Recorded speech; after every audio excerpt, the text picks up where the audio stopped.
sabe, Feletti sabe, todos saben mucho. Le habló uno que no sabe nada, ¿quién te va?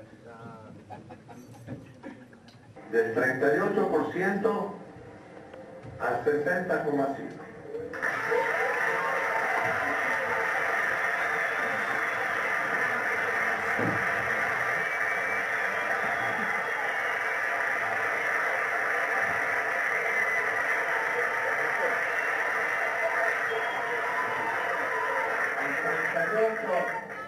El 38 será para los sueldos más altos.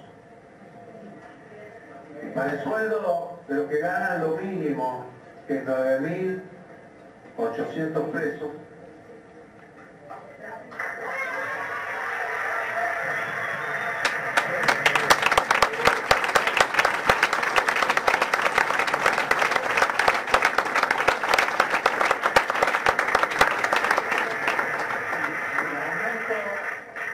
del 38% anual se hará efectivo de la siguiente manera. El 18% el pago de sueldo a marzo, el 10 en el mes de julio y el 10 en el mes de septiembre. Para los sueldos más bajos, la metodología es la siguiente. Con el sueldo del mes de marzo son el 18% de aumento o 4.000 pesos, o lo que resulte más beneficioso para el trabajador. O sea, el piso en este caso es 4.000 pesos. Nadie en marzo va a dejar de recibir menos de 4.000 pesos.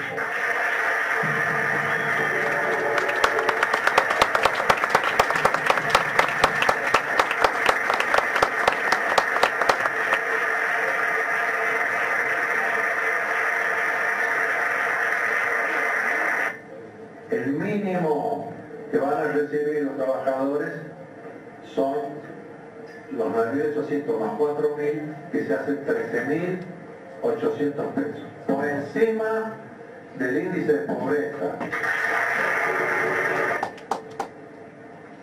Si el sueldo de bolsillo es 28.192, que es el caso, sería una agente de la carrera sanitaria profesional sin antigüedad.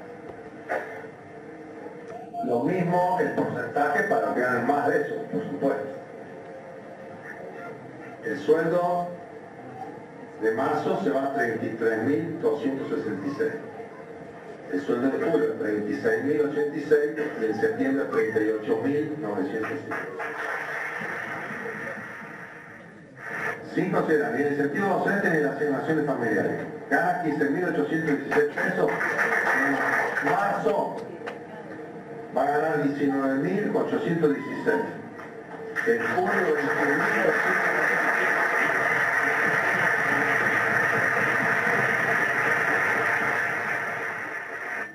A los trabajadores que ganan 9.835 pesos, que es un número enorme y que bueno, son los que menos ganan, que están ganando por encima del índice de pobreza. Con el sueldo del mes de marzo tienen los 4.000 garantizados y se van a 13.835 pesos por encima del índice de pobreza. De pobreza, sí. En julio 14.819 y en septiembre 15.802.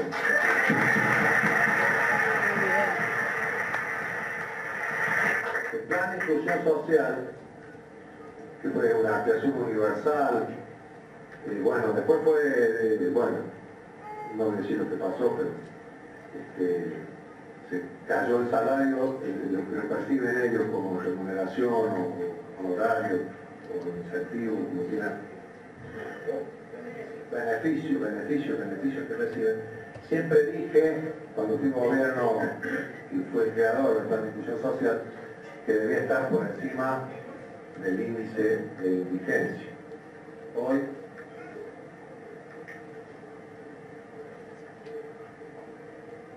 está en 2.500 pesos, en marzo le vamos a 6.000.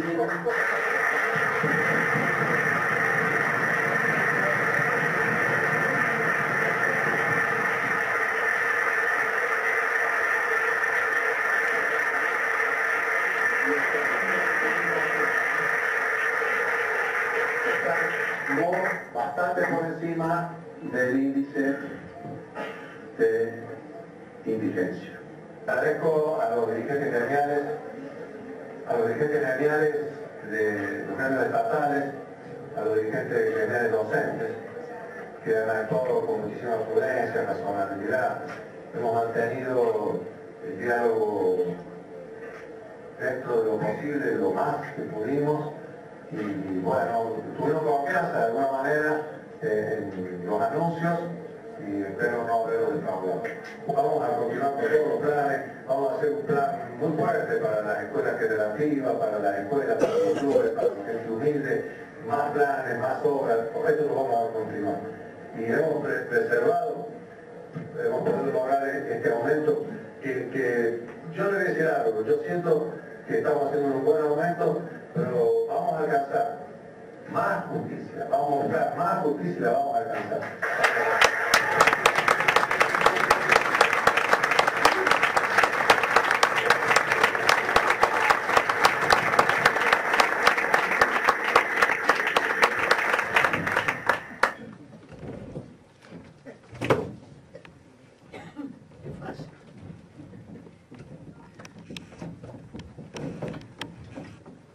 Bueno, presento al compañero Guillermo Moreno, después de un encuentro del gobernador, compañero Alberto Rodríguez Sá, el Partido Justicialista, nuestro querido PJ de la calle Mateu Nacional, el compañero Rodrigo Rabanaque, a quien quiero agradecer por todos los gestos, me propone armar una cena entre Guillermo y el gobernador es compañero, y esa misma noche se juntaron y creo que hubo sintonía fina, la verdad, así que un aplauso para Guillermo y vamos a escucharlo.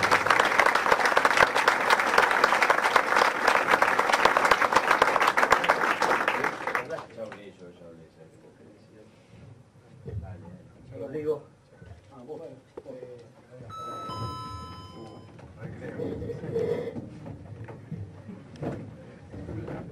Compañeros, primero les agradezco a cada uno de ustedes por estar acá presentes en esta casa, en la casa de San Luis, esta casa que tiene historia, que empieza con Juan Lucas Ortiz.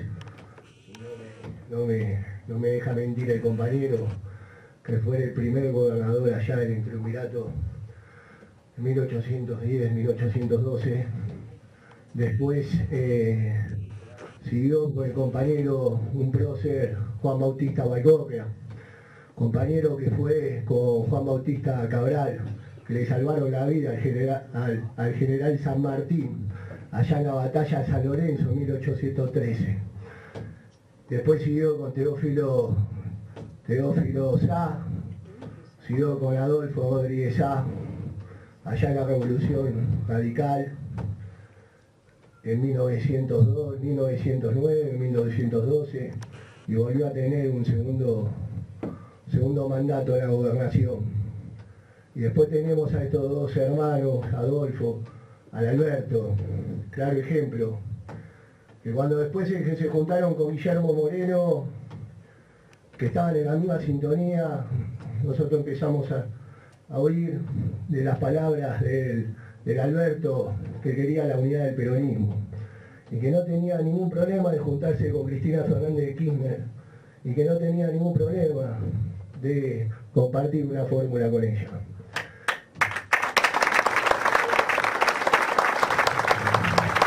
Yo estoy muy contento y orgulloso de estar representados como el compañero Alberto Rodríguez Sá, como también con el compañero Guillermo Moreno, que fue ese hombre que salió con esa afiliación masiva a principios del año pasado, que Macri no solamente quería quedarse con el gobierno, sino también querían intervenir el partido, y si intervenía en el partido, hoy a Cristina la teníamos presa. A Davo se lo llevó a Massa y le dijo a esas 73 familias que Massa iba a ser el futuro presidente del partido peronista, ni partido justicialista. Claro, como dice Guillermo, no solamente no prometió lo que dice con el plan económico sí, pero no prometió con lo que dijo que iba a volver al año siguiente con el futuro presidente del partido peronista, porque Massa no lo acompañó a Davo este año. Entonces, no solamente mintió en la campaña electoral, sino también sigue mintiendo en las sesiones ordinarias que iniciaron, y lo hemos escuchado, que habla con tanto cinismo, que habla de pobreza, que habla de pobreza cero. No quiere pobres, porque los quiere matar. Ese es el problema entre ellos y nosotros, esa lucha de clases sociales, entre la oligarquía y el pueblo, entre la oligarquía y el peronismo. Gracias que tuvimos a ese general como Juan Domingo Perón, allá en el 43, con la Secretaría de Provisión y Trabajo, le dio una esperanza a los trabajadores, que le da por primera vez los derechos a nuestros obreros, donde en el 45-46 se consolida, donde en el 55 se resiste, en el 70 se revoluciona, y en el 2003 Néstor Kirchner nos devuelve los derechos a los trabajadores. Esos 18 años de proscripción, donde los compañeros de los 70 tuvieron el valor y los huevos suficientes para esperar, organizarse y volver a traer de vuelta al viejo a nuestro país. Compañeros, si los compañeros de los 70 tuvieron la obligación de hacer volver del exilio al general Perón, nosotros tenemos la obligación de unificar el peronismo y de volver a una nueva década ganada. Compañeros, les agradezco de corazón. Basta de mezquindades, basta de individualismo, basta de tirar el agua a cada uno en su molino. No seamos ventajeros, nos acompañemos, no miremos hacia el costado que está haciendo el compañero y miremos hacia el frente que está haciendo el enemigo, que hay un solo enemigo y dice la oligarquía. Muchas gracias, compañeros.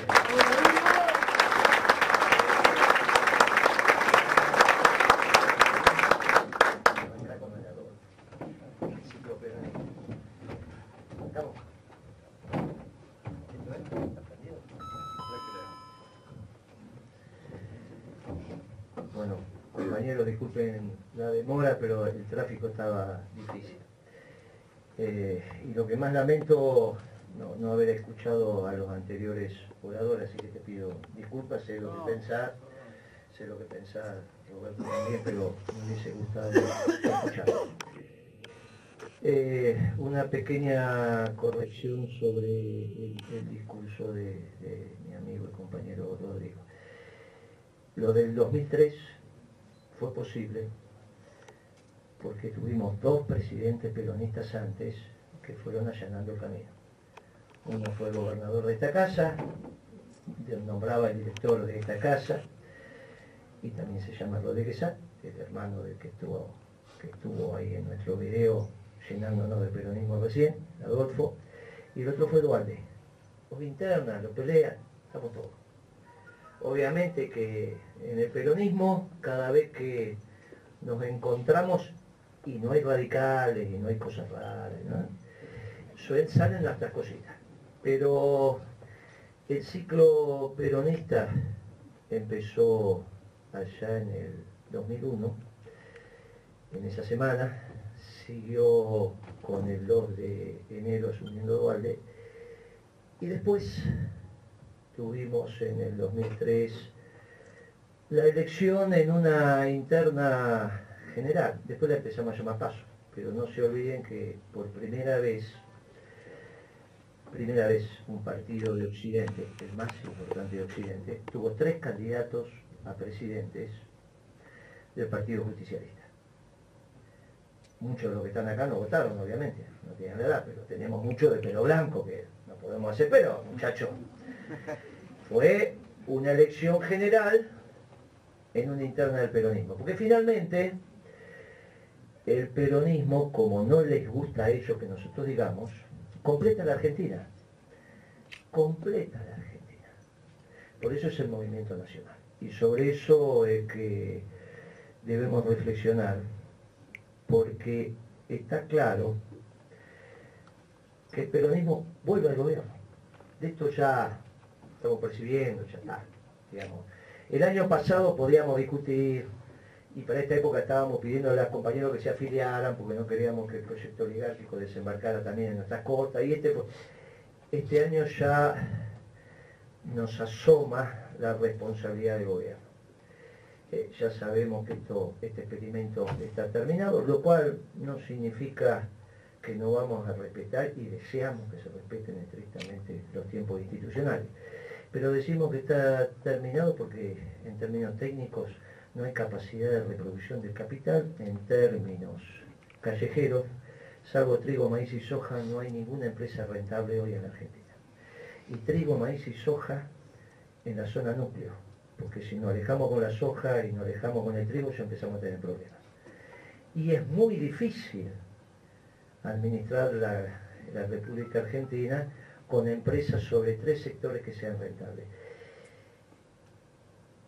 Y la patria, que igual que nosotros, igual que las familias, se conforman de la conjunción de la base espiritual y la base material.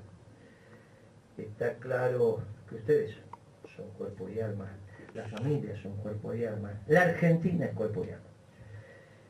Y es tanto alma que nosotros decimos desde hace casi 70 años o más que tenemos nuestra guía espiritual. Cuando decimos Evita es la guía espiritual del pueblo argentino, estamos diciendo no guía en el alma del pueblo, sino que guía espiritual. Es la guía espiritual. Y en esta base espiritual de la patria estamos muy bien, porque uno de los nuestros, en apenas 200 años, está sentado en la mesa chica de Occidente. Uno de los nuestros. No es poca cosa. Un argentino para mí. Teníamos algunas dificultades con la base material. En la base material, que son nuestras empresas. Nuestras empresas, nuestros puentes, nuestras rutas, nuestras centrales nucleares.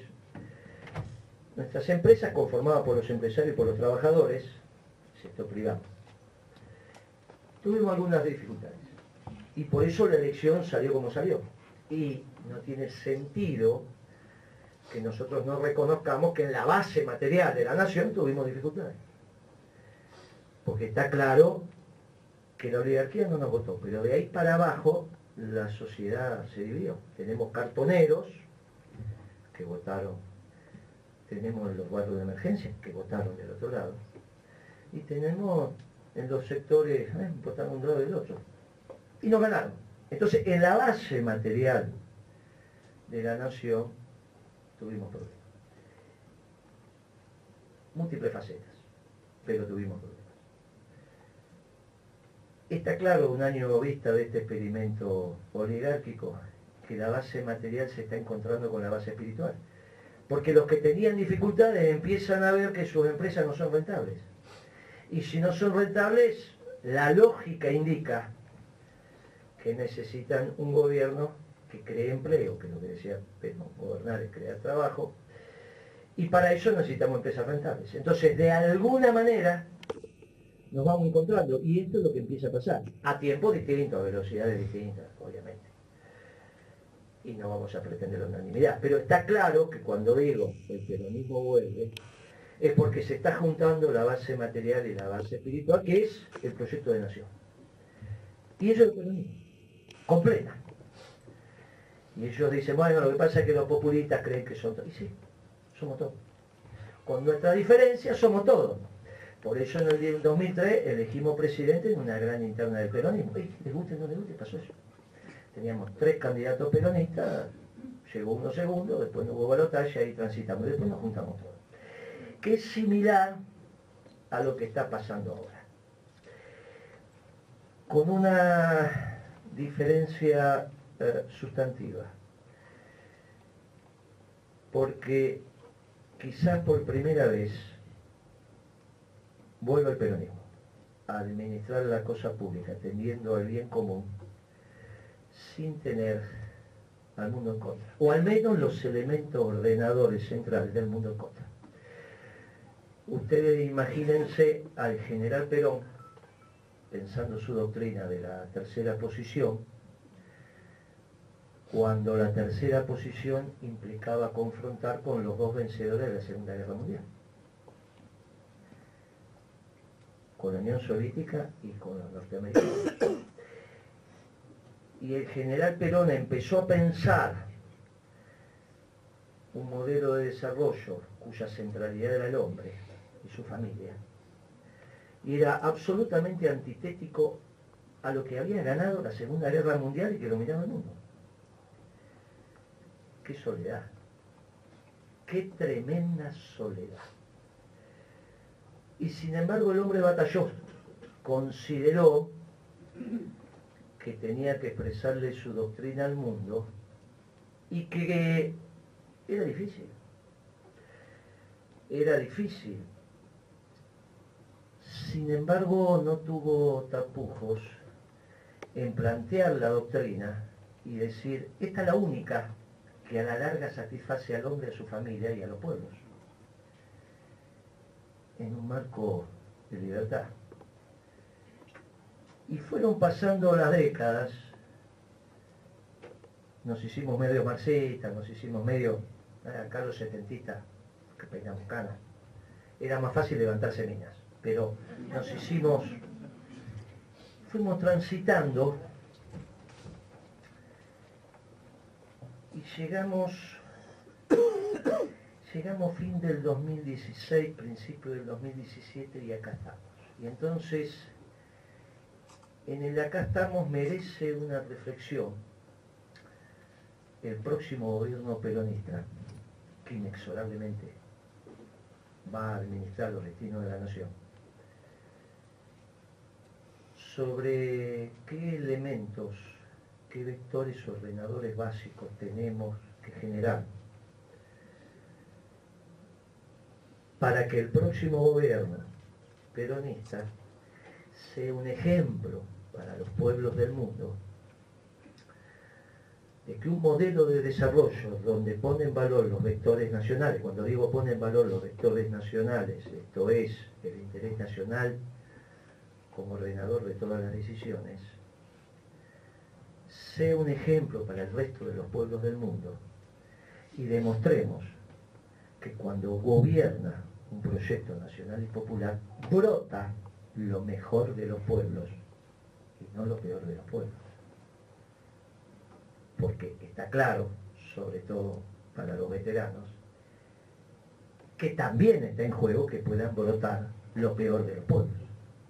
En algún momento las confrontaciones intervectores nacionales hizo brotar lo peor de los pueblos. Y quizás los peronistas seamos los únicos que estamos en condiciones de poner en valor los vectores nacionales en un modelo de desarrollo y decir, va a brotar lo mejor de los pueblos. Porque nosotros queremos que brote lo mejor de los seres humanos, no lo peor de los seres humanos. Y en ese agregado queremos que brote lo mejor de los pueblos y no lo peor de los pueblos. Y esto, cuando digo quizás por primera vez lleguemos a administrar los destinos nacionales tendiéndose al bien común sin el mundo en contra, o al menos los hegemónicos en el mundo, es porque se produjo un hecho extraordinario que, si bien lo estuvimos estudiando el año pasado y siguiéndolo, no habíamos terminado de tomar la dimensión de la transformación que se estaba produciendo en el mundo, si se daba en la superpotencia el resultado electoral que algunos avisorábamos que se podía dar, pero que no estábamos en condiciones, hasta que se produjo de entender las gigantes modificaciones que se estaban produciendo, no ya de los discursivos, que es lo que estaba haciendo su santidad, sino en hechos prácticos.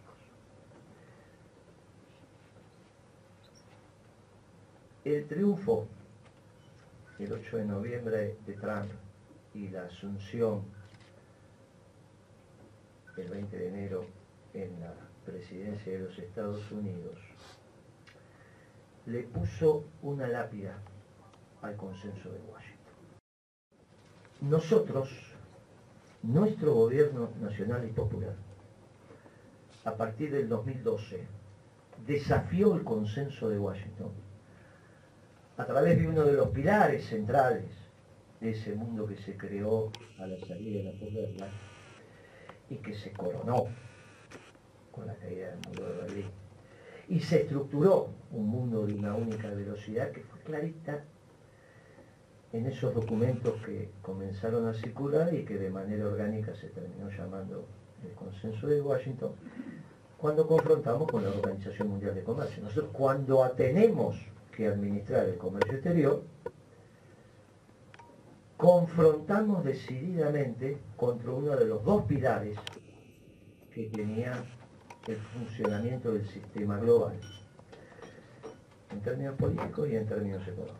Fundamentalmente en términos económicos, pero que tipificaba el comportamiento de la política. Si uno interpreta el comportamiento del compañero Menem en su administración a la luz del Consenso de Washington, las opciones que había era confrontar o no confrontar en el 89. La soledad del general era la soledad del general. En el año 89, de venida de una crisis, lo que imperaba en el mundo era el Consenso de Washington, con políticas bien claritas, que definían un mundo de una determinada velocidad. Nosotros, en el 2012, decidimos conscientemente confrontar con la Organización Mundial de Comercio. Y también sabíamos con precisión lo que ello acarreaba. Parte de lo que nos pasó es que no lo discutimos con nuestros compañeros. Hoy lo estamos discutiendo, en el 2012 no lo discutimos. Salimos a hablar con los compañeros y decimos, vamos a confrontar con la Organización Mundial de Comercio. ¿Y por qué tenemos ahí? Porque tenemos esta dificultad, nos pasa esto, venimos por acá, no lo hicimos. Es todo lo que va abundando a lo que finalmente nos termina pasando el 10 de diciembre del 2015. Pero la realidad es que confrontamos con la Organización Mundial de Comercio. Porque lo que salimos es a poner elementos disruptivos en el comercio internacional. Cuando el Papa les habla a los movimientos populares en Bolivia en el año 2014, lo que llega a mi país es tierra, techo y trabajo.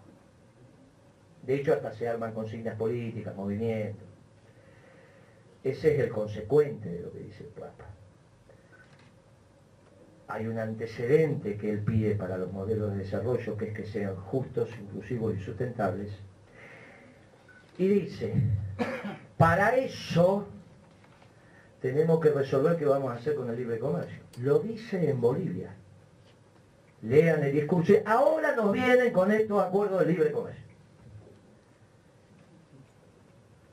No es que Trump es el primero que empieza, ya lo habíamos hecho nosotros en las políticas. En lo ideológico es el Papa. Lean el discurso de los movimientos populares, porque ese es el elemento medular del Papa. Tierra, techo y trabajo es la consecuencia de un modelo justo, inclusivo y sustentable. Y obviamente de resolver la única velocidad que ofrecía el Consenso de Washington, que era a partir de los acuerdos de libre comercio. Los acuerdos de libre comercio generan una única velocidad en el mundo. Y te ajustás a esa velocidad, y en todo caso, para ajustarte a esa velocidad, tenés que largar lastre. Y para largar lastre vas a tasar de desocupación de 25 puntos. Esto es así de simple. El resto es una sumatoria de esdrújula que tenemos que poner para hacer incomprensible la frase. Y si el motivo de eso es seguir levantándose minas, bien hecho. Pero los viernes a la noche y los sábados. El resto tenemos que hablar con palabras graves y agudas, cortitas, no, pero no. Graves y agudas, oraciones cortas para que nos entienda.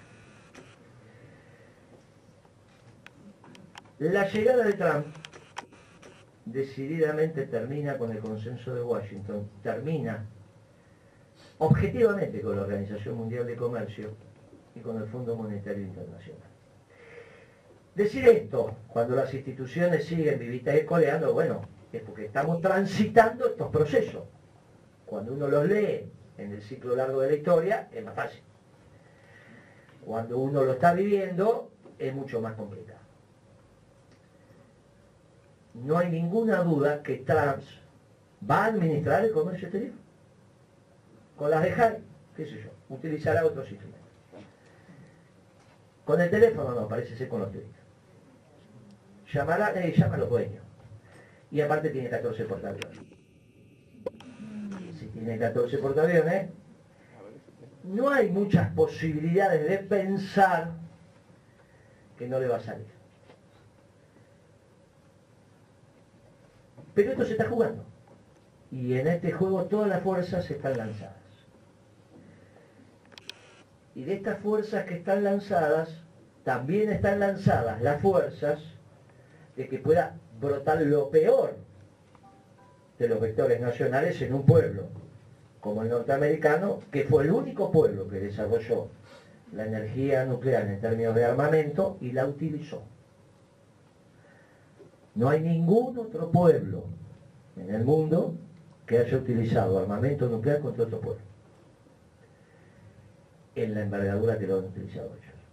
Eso habla de un nivel de violencia sistémica de ese pueblo que no es, ¿no? Si ustedes imagínense a alguno decidiendo, tomando la decisión de utilizar armamento nuclear y comerse 50.000 almas de un saque y después toda la secuela. Es una... Occidente en general son pueblos muy violentos.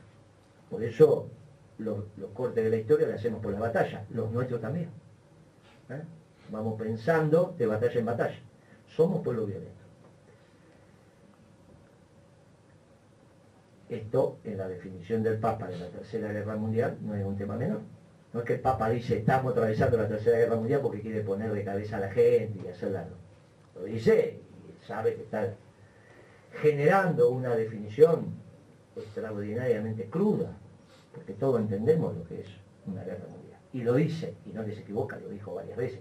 Ya hoy casi todos interpretamos lo que está pasando en el mundo a partir de la Tercera Guerra Mundial. Entonces cuando uno lee que Suecia, hoy salió la noticia, vuelve al servicio militar obligatorio, dice, bueno, es lógico, fíjate aquí. Entonces, bueno, en esto de la administración del comercio exterior de Trump y la ruptura del vector que ordenaba el mundo en una sola velocidad, genera algunas situaciones al interior de los Estados Unidos que ponen en debate incluso al interior de nuestra fuerza. Porque con esa historia de que si juega Boca y saca chispa, todos vamos a estar con saca chispa, ahora todos somos parte de los mexicanos que están siendo perseguidos, o otros latinoamericanos. Claro, es un fenómeno donde brota lo peor de los pueblos en ese aspecto, porque allá no pasaron Perón y Eva. Perón y Eva estuvieron acá, fueron nuestros, como el Papa. Entonces generaron una doctrina desde lo nacional, pero para que brote lo mejor, no para que brote lo peor. Y no hay otros ejemplos en el mundo. Los únicos que tenemos doctrina para que brote lo mejor no son estos pibes de Podemos. No son los pibes de Podemos. Filomarxistas reciclados ambientalistas. No tienen doctrina. Este es un debate al interior de nuestra fuerza. Y es importante que la demos, porque tenemos que resolver los peronistas si queremos o no construir una sociedad peronista, o es de modé. O cuando Evita dijo, hasta que no quede un solo ladrillo que no sea peronista, se equivocó. Si no se equivocó, es responsabilidad nuestra.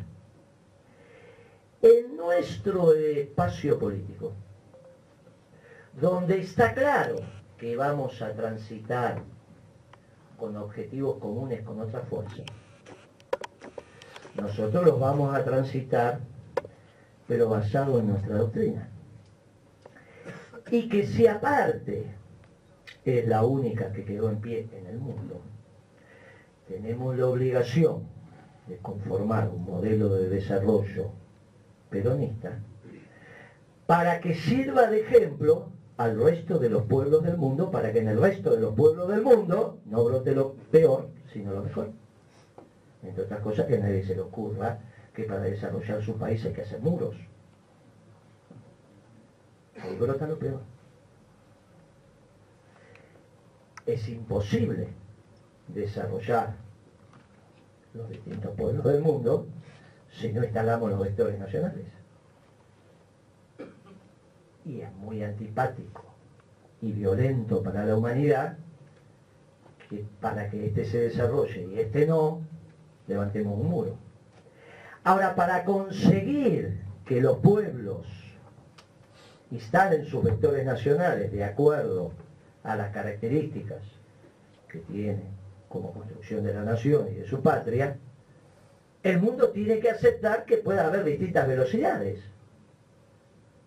¿Por qué va a haber una sola velocidad? ¿Quién dijo que era el fin de la historia? Y que esta era, y el consenso de Washington. Fukushima, ¿no? Se acabó la historia. Nosotros somos el ejemplo viviente de que es posible generar un modelo de desarrollo desde el interés nacional, que el país crezca y que podíamos confrontar con los ordenadores del mundo, hasta un límite. Y esto fue lo que nos empezó a pasar a partir del 2012. Y era muy difícil pensar a la Argentina por fuera de esa velocidad que nos estaban ofreciendo desde los países centrales, porque cuando nosotros instalamos la Administración de Comercio, viejos revolucionarios latinoamericanos llegados a presidentes y que habían utilizado la violencia como metodología para el acceso a poder, llamaban y decían, no, están equivocados, el mundo no va más así.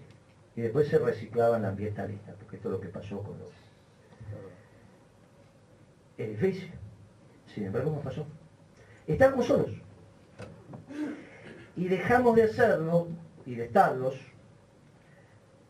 porque los que éramos el pasado, de repente, por estas magias de la política, pasamos a ser el futuro. Y estos que nos están administrando, está claro que son el pasado. Y entonces, antes que asuma Trump, este chico que, si bien ocupa el piso del Ministerio de Economía, quinto piso, pero se llama Ministro de Hacienda, dijo, nosotros nos abrazamos a la globalización. Y va Macri a Europa, y uno se está dando cuenta que está hablando del pasado. Dice, vamos a hacer un acuerdo de libre comercio entre la Unión Europea y Mercosur. Bueno, es el pasado. Es una estupidez que tiene 30 años, no es una tontería eso. El mundo está diciendo otras cosas. Porque lo dice el Papa, lo dijo Bolivia, no tiene la obligación el Papa de hablar de economía, pero alguna cosa dijo, nos vienen con estos acuerdos de comercio, como diciendo, estas tonterías que nos vienen a traer. Vuelvo a insistir, los acuerdos de comercio obliga a que los modelos de desarrollo vayan en la misma sintonía, en la misma velocidad. Y si vos estás muy pesado, tira lastre. Y tira lastre de tasa de desocupación. Tira gente, pobre, ¿verdad? Hasta que los que quedan, quedan. Y esos son los modernos. ¿Está bien? Quizás el modelo de desarrollo necesita ir a otra velocidad para incorporar. Y despacio, pero para eso tenés que administrar. Y para administrar tenías el problema de los acuerdos de libre comercio que te lo impide la OMC. Y, bueno, y esto era la perturbación que nosotros tuvimos cuando nos transformamos a partir del 2012 en el ejemplo incorrecto para el mundo. Que no fue cuando nos peleamos con el fondo. Y esto es muy importante porque es de donde uno mira la economía. Cuando nos peleábamos con el fondo todavía nos sacábamos fotos con Bush tocándole la rodilla. Cuando nos metimos con el libre comercio no pudimos viajar más a Estados Unidos salvo para las reuniones de las Naciones Unidas. Una vez casi no te daban la visa. Esto fue lo que pasó. Esto, terminado, con sus consecuencias para los mexicanos y como pueblo que decidió casi voluntariamente hacer eso, para algunos ciudadanos mexicanos en Estados Unidos tiene una implicancia en lo personal muy importante. Ninguno de nosotros tiene la culpa de que la dirigencia mexicana haya pensado que el NAFTA era la solución. Cuando yo era chico, tenía la edad de ellos, México era Centroamérica. Algo pasó en el mundo, no sé muy bien qué, que ahora uno le pregunta a un pibe y dice que es Norteamérica. ¿Y qué pasó? Que se corrió. ¿Qué fue lo que pasó?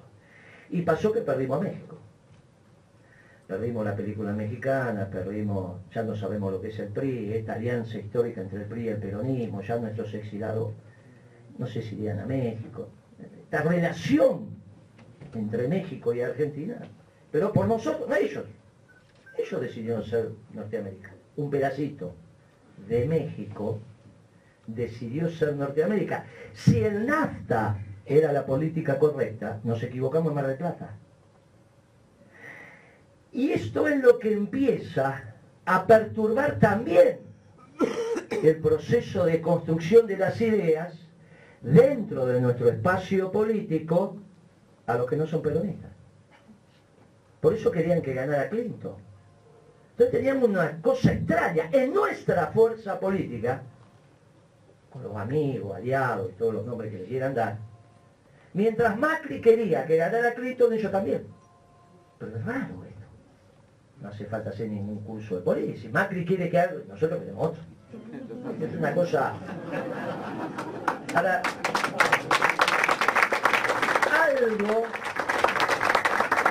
algo perturbaba nuestra capacidad de análisis. Y lo que perturbaba era la falta de doctrina. La doctrina ordena esto de una manera sencilla, porque la doctrina dice que tomamos decisiones del interés nacional. Y desde el interés nacional, aquel candidato que perturbara los acuerdos de libre comercio era el que nosotros deseáramos. Porque con los acuerdos de libre comercio nosotros no tenemos futuro. Pero claro, el centro tiene que estar en el interés nacional. Y para eso hay que tener doctrina. Porque para estar como elemento ordenador tu doctrina y el interés nacional, se tienen que terminar las terminales internacionales. El peronismo no tiene ninguna terminal internacional.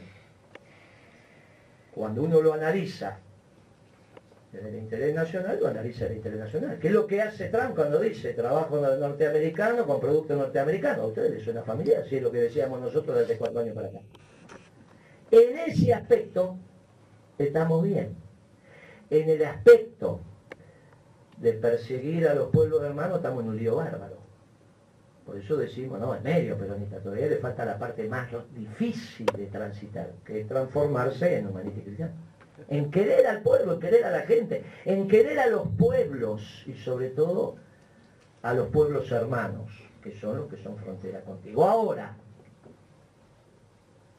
resulta que este problema del muro nos permite recuperar a México. Y volvemos a unir lo que nunca se tendría que haber desunido. Lo hace Trump y lo hace Trump. Pero volvemos a hablar de Iberoamérica. Ya los mexicanos empiezan de nuevo a hablar de Iberoamérica. Hasta las palabras tienen su importancia. Es Iberoamérica. Con 3 espacios económicos extraordinarios. El espacio mexicano, el espacio de la Gran Colombia y el espacio de la Gran Argentina. Cuando uno plantea la Gran Argentina, no lo está planteando en una visión imperial, lo está planteando en la capacidad que tiene el pueblo argentino de socializar sus riquezas con los pueblos hermanos. Por eso nos hacemos cargo de la desocupación estructural de los países hermanos. No hay ningún economista del peronismo, ninguno, en la Comisión de Economía del Peronismo, que el compañero integra, no hay ningún economista del peronismo, de ninguna de las tribus del peronismo, que plantee que para desarrollar la Argentina es necesario levantar muros. Por lo tanto, el modelo de desarrollo peronista se transforma en una fuerza centrípeta que inexorablemente hace que nosotros convivamos con más bolivianos, más paraguayos, más uruguayos, más chilenos, más peruanos. Si hay alguna cabecita que tiene alguna idea, le digo, mire, está muy equivocado. En el próximo modelo de desarrollo argentino va a haber más bolivianos, porque inexorablemente nos hacemos cargo de los desocupados estructurales. ¿Quiénes son los desocupados estructurales? Aquellos que no tienen cabida en su aparato productivo por las limitaciones que tiene el propio aparato productivo. Transitorias o no, las limitaciones de la Argentina son mucho menores. Por lo tanto, nos hacemos cargo. Y es lo que termina pasando. No hay nadie que plantee levantar ningún muro, ninguna cosa extraña, ¿no? Al contrario. Que es lo que enseñó Perón, que es lo que enseñó Eva. Con nuestros pueblos hermanos y con los pueblos alén del Atlántico. Por eso cuando pasaban, tenían hambre, le mandamos trigo. Y por eso nos quieren. Por eso el general planteaba la etapa continental y después la etapa universal. La caída del muro de Berlín terminó por una de las ideologías, porque no había resultado. Trump está terminando claramente con lo que fue el consenso de Washington. Por lo tanto, en esta transición emergemos nosotros. Y por primera vez con alguien que se sienta en la mesa chica de Occidente y que quizás es el único que puede convocar a la mesa chica de Occidente.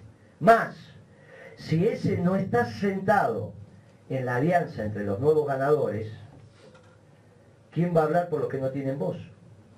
En Yalta, nadie habló por los que no tienen voz. Solo se juntaron los ganadores. Si se vuelven a juntar solo los ganadores, ¿quién va a hablar por los que no tienen voz? Por eso es tan importante el rol de su santidad.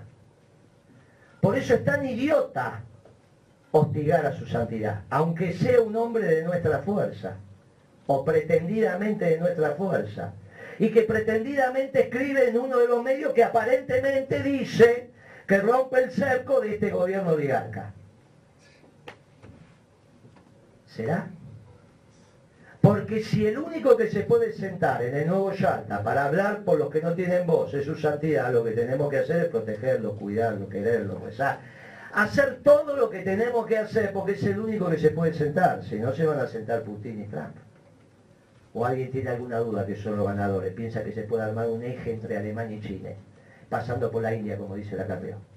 Pero eso son estupideces, eso no entender lo que está pasando. ¿Está bien? Eso es una estupidez, digamos. No hay ninguna posibilidad de desarrollar una economía sin energía. Europa no la tiene. O la tiene en Medio Oriente y de ahí no la puede sacar, por eso hay guerra, o se la compran los rusos al precio que quiere Putin. Y Estados Unidos la tiene, punto. Todo lo demás, China la tiene, no la tiene. No me vengan con tonterías, porque Brasil tiene un portaavión, no tiene ninguna posibilidad. ¿Está bien? No. Esto. ¿Está bien? No, porque China tiene los pagarés que hizo Estados Unidos, si vaya se lo cobra. No, son cosas del sentido común. Son cosas del sentido común. Su santidad tiene doctrina, tiene una visión del mundo, y quizás podamos, si emergemos como un ejemplo posible, el peronismo, de decir, mire, hay otros pueblos que si los dejan transitar a su velocidad, pueden generar una tasa de desocupación friccional, 2-3%. Ya 4 me resulta difícil, me resulta muy alto. Pero bueno, un 2%. Y podemos. Si nos dejan a nuestra velocidad. Pero para ello teníamos que salirnos del encorsetamiento de los acuerdos de libre comercio. Y esto nos vino dado. Y tenemos un nombre. Y podemos empezar a transitar. En este de empezar a transitar, tenemos un diferencial en la capacidad de abstracción de nuestra dirigencia en términos de sectores sociales muy importante.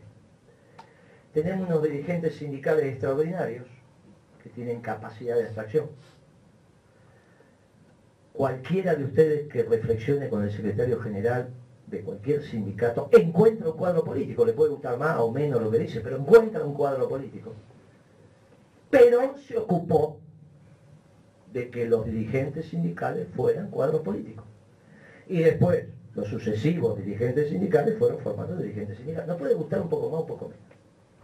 Pero no hay ninguna duda que tenemos un lenguaje de construcción de una nación, en este caso la Argentina, que integra el conjunto en el movimiento obrero y en la política expresada por el peronismo. Tenemos alguna dificultad en los sectores empresarios. Son extraordinarios en el conocimiento de su especificidad como empresario. Es más difícil encontrar con un empresario la capacidad de que tenga un modelo de desarrollo en la cabeza. Y eso es un problema para el modelo de desarrollo capitalista. Si nosotros fuéramos marxistas, no tenemos ese problema, porque nos cagamos en el derecho de propiedad.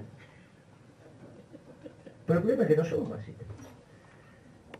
Y la verdad que ninguno de nosotros piensa un modelo de desarrollo que no sea dentro del modo de producción capitalista, donde el derecho de propiedad es el que ordena.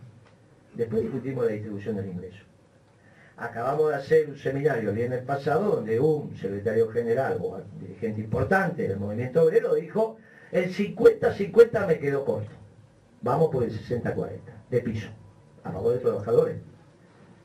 Porque el 50-50 no está, no es doctrinario, es en función del estado del arte y la tecnología. En la década del 50, el 50-50, la tecnología hoy te permite avanzar sobre eso.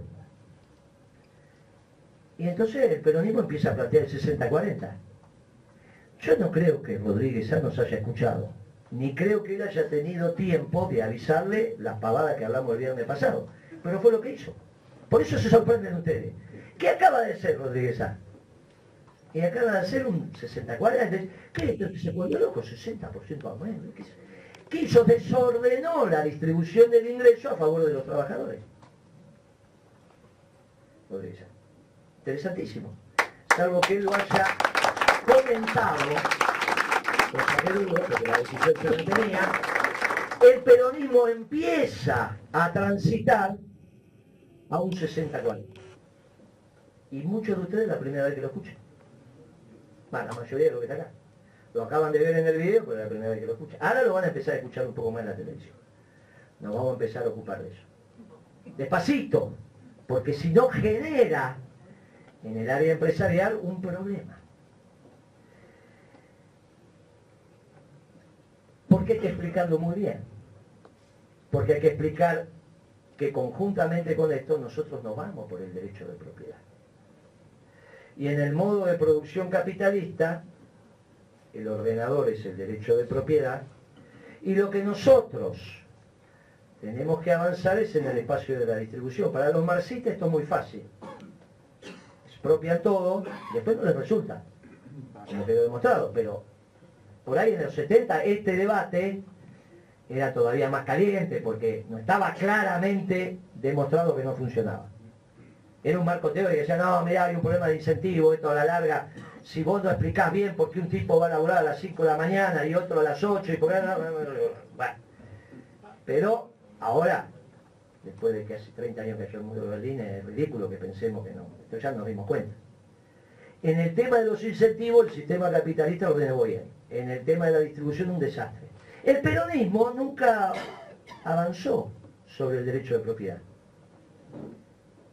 La primera conclusión que sale de esto: el peronismo no es estatista. ¿Quién dijo que el peronismo es estatista? ¿Quién le echó a Perón? Y Perón dice en algún lugar que el Estado es el que tiene... En ningún lugar. Si no somos estatistas, y no lo somos, ¿por qué? Y por sentido común. Si nuestra columna vertebral es el movimiento obrero organizado, a menos que pensemos que UPCN y ATE son la conducción del movimiento obrero organizado, todo lo demás es sector privado. Todo lo demás, cuando uno se vanagloria y dice tenemos la UON, tenemos ESMATA, la Asociación Obrera Textil, la construcción, eso es todo sector privado. Lo que pasa es que el peronismo es un defensor del sector privado, pero el énfasis está puesto en la clase trabajadora. Por eso no estuvo bien ir a la televisión a decir yo podía fundir una empresa. Cuando uno va a la televisión y dice puedo fundir una empresa, no lastima al empresario, lastima a los trabajadores que trabajan en esa empresa. Y a partir de ahí empezamos a tener un problema de discurso con los trabajadores del sector privado. Quedábamos muy lindos cuando hablábamos del rol del Estado, pero si los que nos votan son del sector privado, ¿cuántos trabajadores estatales tenemos y cuántos tenemos del sector privado? ¿Y qué pasó ahí? La base material se nos empezó a confundir, se nos empezó a complicar, pero eso no era peronismo. Volvamos al peronismo. Tenemos que volver a ser profundamente doctrinarios, no vamos a fundir ninguna empresa. Le ponemos los puntos, ¿y cómo no vamos a poner los puntos si somos el bien común? Pero una cosa es poner los puntos y otra cosa es pensar que te voy a fundir. Y el peronismo es esencialmente defensor del sector privado, porque hoy el que está atacando al sector privado es este gobierno. Los que la están pasando mal son los empresarios y nuestros trabajadores del sector privado, fundamentalmente.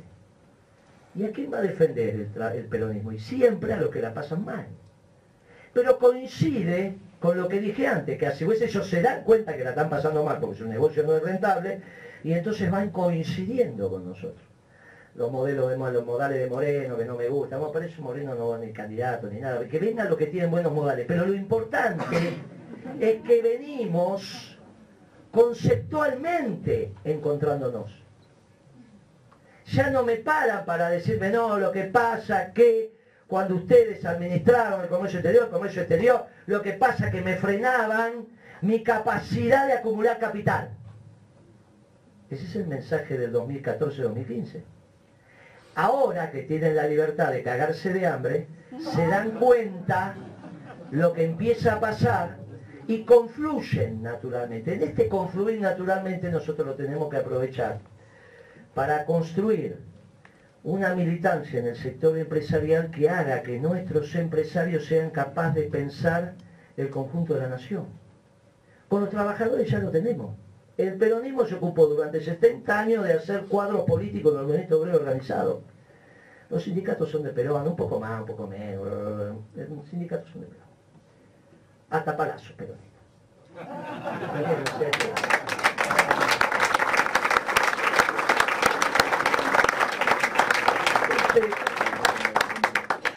Nos falta en el sector empresarial, tenemos que hacer una especial dedicación a militar con los empresarios. Una especial dedicación. Porque necesitamos una masa crítica de empresarios que se transformen desde su especificidad como empresario en cuadro político. Imagínense si hubiésemos sido lo suficientemente doctrinarios y a todos los pibes lo hubiésemos mandado a trabajar al sector privado, que es el que tenemos que proteger, en vez de mandarlo al sector estatal. ¿Qué lío que tuvimos? Hoy teníamos pibes con 10 años de trabajo en las empresas privadas. Ya eran todos CEOs, pero nuestros. Algunos habrá llegado. Ser doctrinario no es un tema menor. No es un tema menor, por eso hago tanto hincapié en la doctrina. Y cuando volvemos, en la próxima que vuelvan ustedes, toman decisiones de la doctrina, empiezan a pensar estas cosas. En vez de mandarlo al sector, lo mandamos al sector privado. Si teníamos posibilidad de meterlo, hay que laburar. No es poca cosa. Hay que laburar. En el sector privado. Interesantísimo. Los tendríamos habiendo aprendido y aparte siendo cuadros políticos. Tendríamos que haber hecho el entrismo en el sector privado. No nos deja, ¿cómo no nos van a dejar? ¿Cómo? ¿Por qué no nos van a dejar? No solo ahí nos pasaron cosas raras. Si yo pregunto acá de quién tiene que ser YPF, algunos no porque ya sabe la respuesta. Che, ¿de quién dónde tiene que ser YPF? No, tiene que estar en manos del Estado. ¿Y quién dijo que los funcionarios del Estado son los que representan los intereses permanentes de la patria. Si nosotros, nuestra doctrina dice que los intereses permanentes de la patria los defiende la clase trabajadora. Y si la clase trabajadora no defiende los intereses permanentes de la patria, estamos jodidos. Y ya está. Porque es nuestro deber ser los trabajadores, no solo nuestra columna vertebral, sino que trabajamos para los trabajadores. Si los trabajadores son los que representan los intereses permanentes de la patria, YPF tendría que haber estado en manos de los trabajadores. ¿Petroleros? No. Si la ponemos en manos de los trabajadores petroleros, va lo otro que decía Perón, que el hombre es bueno, pero si se lo cuida es mejor, y siempre vamos a tener el combustible más caro del mundo. Y entonces tengo un problema. Ahora, si el movimiento obrero raíz, ¿por qué no va a ser de todos los trabajadores argentinos? ¿Quién dijo que tenía que ser de un burócrata? Como fue de un burócrata, algo llamado cuadro político, que no sé de dónde salimos, que era lo que representaba la Argentina, ahora la tiene este idiota. Solamente habiéndonos ganado las elecciones. Porque no es el Estado que el Estado expresa el bien común, los intereses permanentes de la patria, solo lo pueden expresar la única clase de hombre que hay en la Argentina, que es la que trabaja. Si hubiésemos sido más doctrinarios, hacíamos las cosas donde las teníamos que hacer. ¿Por qué digo esto? Porque cuando volvamos, estos elementos vuelven a estar en discusión, y si nos equivocamos, estamos en problemas. Lo otro que está en discusión es que no hay ninguna posibilidad de que hagamos el 60-40 o 65-35 si no hacemos productos buenos, baratos y bonitos. Productos buenos, baratos y bonitos. Es muy fácil decirlo. Yo quiero zapatillas buenas, baratas y bonitas. Cuando digo bonita, y el argentino, digo buena, digo barata, tenemos un lío. ¿Barata con respecto a quién? ¿Quién es el mercado relevante hoy de las zapatillas en el mundo? Bueno, hay que buscarlo y tratar de hacer las zapatillas en función de ese mercado relevante. En el corto plazo no. En el mediano plazo y ya sí. Después que llegue el próximo gobierno peronista y se cumpla el plan de Dios, en 5 años tenemos que avanzar hacia la posibilidad de tener productos buenos, baratos y bonitos. Eso es un esfuerzo de competitividad enorme que tiene que hacer la Argentina. ¡Enorme! ¡Enorme! Parte de lo que nos pasó en el 2012 fue eso. Aparte de la revolución energética norteamericana que bajó los costos primos en la manufactura del mundo, y que hoy es algo que ya está reconocido, nosotros ya lo decíamos en el 2012, en un fenómeno que empezó a darse del 10 al 12. Todo ahora, estoy hablando de la revolución energética, no, la última revolución que ustedes conocieron en el sistema capitalista fue a principios del siglo XX, que fue la revolución de los procesos. La primera fue la revolución industrial. Lo del agua caliente transformada para movimiento mecánico, una cosa extraordinaria que hicieron los ingleses. La segunda a principios del siglo XX, con Maslow, Taylor y toda esa historia, la revolución de los procesos, todo el mundo medía los tiempos, bla, bla, bla, la película de Chaplin. De ahí hasta ahora no hubo más revoluciones. Los ingenieros, mis amigos, me amenazaron continuamente con la revolución científico-tecnológica, yo no la vi nunca. En términos de costo de los productos. Hasta hace 6 años atrás, donde los norteamericanos empezaron con ese Shell Oil, bajaron sus costos primos, y a partir de ahí se armó un lío en el mundo que el Papa termina diciendo que estamos en guerra, porque la guerra está definida por qué pueblo trabaja y qué pueblo no trabaja. La guerra no es porque quiero expandirme, la guerra es qué pueblo va a trabajar y qué pueblo no va a trabajar. El problema es que están dejando de trabajar pueblos muy violentos, que son los europeos. Si los que dejan de trabajar son los africanos, latinoamericanos, no importa. Si los que dejan de trabajar son los europeos, y estamos en un lío, ¿verdad? ¿Están dejando? Sí, están dejando.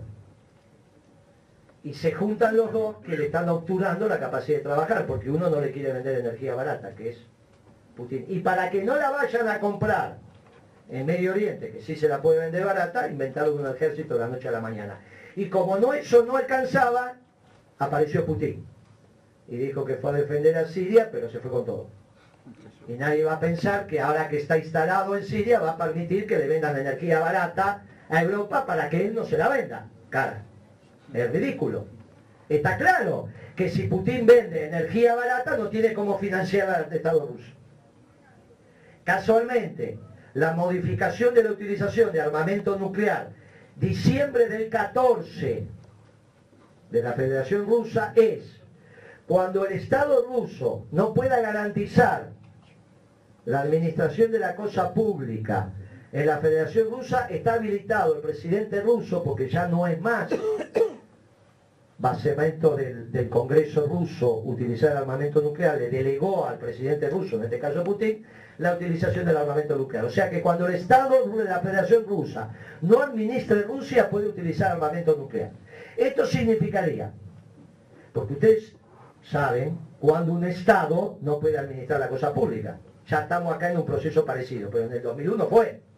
A nadie se le ocurre que iba a utilizar armamento nuclear para el puente Pueyrredón. Entonces, ¿dónde va a utilizar el armamento nuclear? Y está claro dónde lo va a utilizar. Pero ese es el cambio, está en todos lados esto que estoy diciendo, no es información secreta, ¿no? Está en todo, búsquenla, está en internet. Todo está en internet, como todo es público. Después siempre tenemos que tener algún espía que nos explique un montón de cosas, pero el análisis reemplaza la información siempre. Un buen análisis lo que hace es corroborar la información. Por eso nunca esperen que venga un responsable a bajarle línea para salir a la cancha, muchachos. Esa es otra pelotudez que no sé de dónde salió. Terminemos con eso de que no sabemos qué hacer si no viene alguien a bajar línea. El conocimiento está allá, nunca está acá. ¿Vale? Periodismo siempre acción, siempre estamos sabiendo lo que hay que hacer. No hace falta que nos digan, no, el peronismo sabe. La historia del peronismo dice eso. Tuvimos al general a 14.000 kilómetros de distancia, 18 años, y todos los peronistas sabíamos lo que teníamos que hacer. No esperaba que alguien viniera explicando lo que teníamos que hacer. Esa historia de los cassettes que íbamos y que el general Perón, ya eso es un invento que hicimos nosotros para Perón, no es verdad. Si no, averigüen en su familia quién carajo alguna vez escuchó los famosos, nada, son las cosas que inventamos nosotros para, pero muchachos, los peronistas sabían lo que tenían que hacer. No cuento todo, no sean boludos, no cuentes todo, que lo vamos a tener que volver a usar.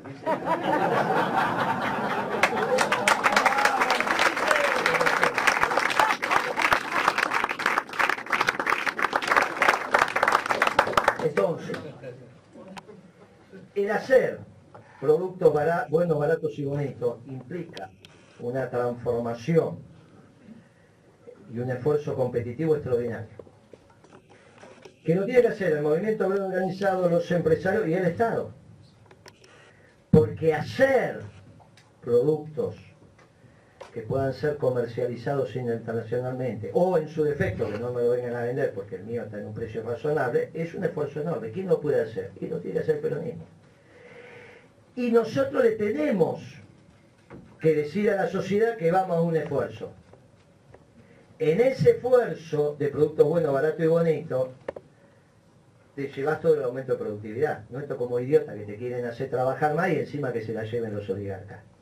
Nosotros vamos a decir, vamos a generar un espacio de avance de la productividad, pero se lo van a llevar los trabajadores. ¿Por qué los trabajadores? Porque si no perdemos el debate con los marxistas por el tema de la plusvalía relativa. Eso de la explotación absoluta, explotación relativa, después se lo preguntan a ellos, que saben todo eso. La explotación relativa, la absoluta, todo eso. Y no, nosotros, en nuestra doctrina, no va la explotación del hombre por el hombre. Entonces, si aumenta la productividad de la economía, se la llevan los trabajadores. Por eso estamos en condiciones de decir 60-40. En un esfuerzo de productividad que se lo llevan... Los dirigentes sindicales están de acuerdo, están de acuerdo. De hecho, los que están hablando de esto son los dirigentes sindicales. Con los empresarios tenemos que hacer un esfuerzo enorme. Porque ya les costaba el 50-50, el 60-40, pero no hay alternativa. Porque si no, no hay posibilidad de hacer dentro del sistema capitalista una justa distribución del ingreso. O sea que el debate está, los elementos los tenemos simplemente que ordenar y llegar prolijos en el marco de las ideas,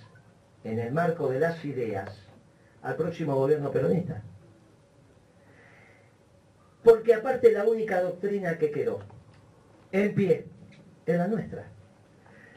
Y debemos ser un ejemplo para el mundo de un modelo de desarrollo dentro del sistema capitalista con todos sus hijos adentro, y eso solo lo puede hacer el peronismo, sin levantar muros, sin tontería, generosos y amplios, y eso se llama peronista, y es la responsabilidad de ustedes.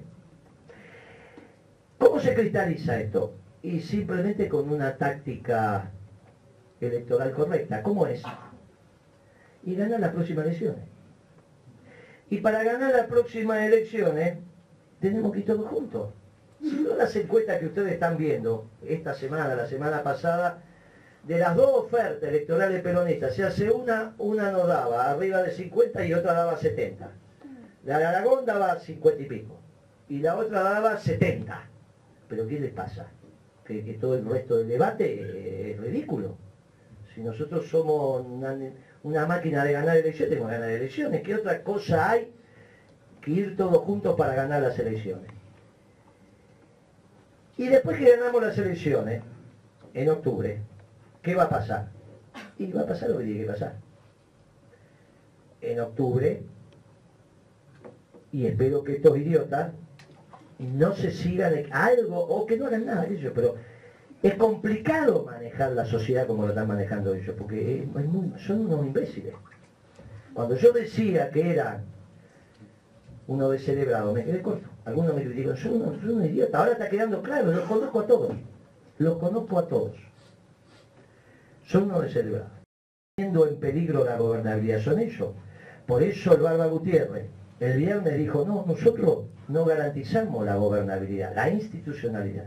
Y obviamente vamos a hacer una marcha y estos no van a cambiar, con lo cual no tenemos otra alternativa que hacer un paro y después que sea el plan de Dios. El plan del peronismo son las elecciones. A octubre, después los que piensan mucho que piensen después de octubre. Nosotros llegamos hasta octubre. Y y el movimiento obrero empieza a hacer lo que empieza a hacer. Ustedes piensen que el Barba Gutiérrez, con el cual tengo una relación menor, pero no, estuvo preso 8 años. Sin embargo, el año pasado alguno se atrevió a cuestionar al Barba Gutiérrez y a otros dirigentes sindicales que en su tránsito habían dado muestra de... O sea que hay que aprender de todo lo que está pasando y de lo que hicimos para que el próximo gobierno peronista instale un modelo de desarrollo que contenga a todos sus hijos. Si nosotros ganamos la elección, está claro cómo seguimos. De ese claro cómo seguimos, vamos a poner un modelo de desarrollo donde en el conjunto de nuestra fuerza vamos a tener este debate. Porque no somos marxistas. No tenemos el método de análisis marxista. Somos peronistas. Y tenemos que ser orgullosamente peronistas, porque es lo único que quedó. Ellos están equivocados. No es que porque hablan en esdrújula, están equivocados. La historia lo demuestra. ¿Esto significa ser sectario? No, si vamos a hacer un frente electoral. Esto significa que nosotros tenemos que estar orgullosos de la construcción de pensamiento que nos viene derivada de nuestra doctrina, porque finalmente la doctrina es la manera que te permite pensar para tomar decisiones, esa es la doctrina. Estas cosas se nos van ordenando y aparece la claridad. Y hay que leerlo y a Perón y Eva. Aparece la claridad y brota la verdad. Y cuando aparece la claridad y brota la verdad, gobernar pasa a ser más sencillo, porque tomamos las decisiones desde el bien común.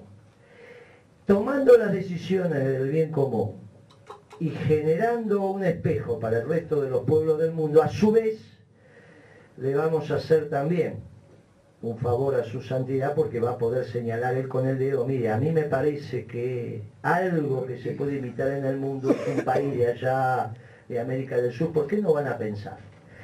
Y un montón de nuestros intelectuales se van a ganar la guita dando conferencias en el mundo, explicando cómo es el modelo de desarrollo, con lo cual es extraordinario porque brota la mundo. Esto es lo que tenemos que hacer, porque finalmente, muchachos y muchachas, hasta que no quede el último ladrillo peronista, no vamos a parar. Gracias.